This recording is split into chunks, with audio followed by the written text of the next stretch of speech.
આજે તો વિયાનને પણ જીમમાં લઈ જવો પડ્યો। જય શ્રી કૃષ્ણ। આજે શનિવાર હતો અને માર્ચ જીમ ચાલુ કરી ત્યાં જ તો વિયાનને આજે રજા પણ આવી ગઈ। પણ હું લેડીઝ ટાઈમમાં જીમ જાઉં છું એટલે ત્યારે વધારે માણસ હોતા નથી, એટલે વિયાનને સાચવી શકાય તેમ વિચારી અને હું તેને જીમ લઈ આવી હતી।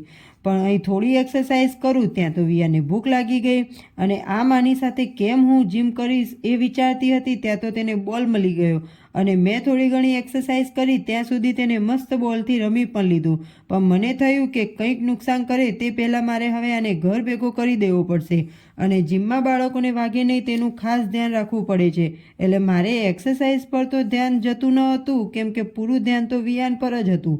મારા વજનમાં તો કંઈ ફરક પડ્યો નહીં, પણ એક જ દિવસમાં વિયાનના વજનમાં 200 ગ્રામનો ઘટાડો થઈ ગયો। બોલો, જીમ આને કરી કે મેં કરી કંઈ ખબર જ ના પડી। ઘરે આવી વિયાનનો મૂડ સારો હતો તો તે મને ઘરકામ કરાવવા પણ લાગી ગયો અને ચલો હવે અમે ઘરકામ પતાવી લઈએ અને તમે અમારા વિડીયોને લાઇક અને ચેનલને સબસ્ક્રાઈબ કરી દેજો। જય શ્રી કૃષ્ણ।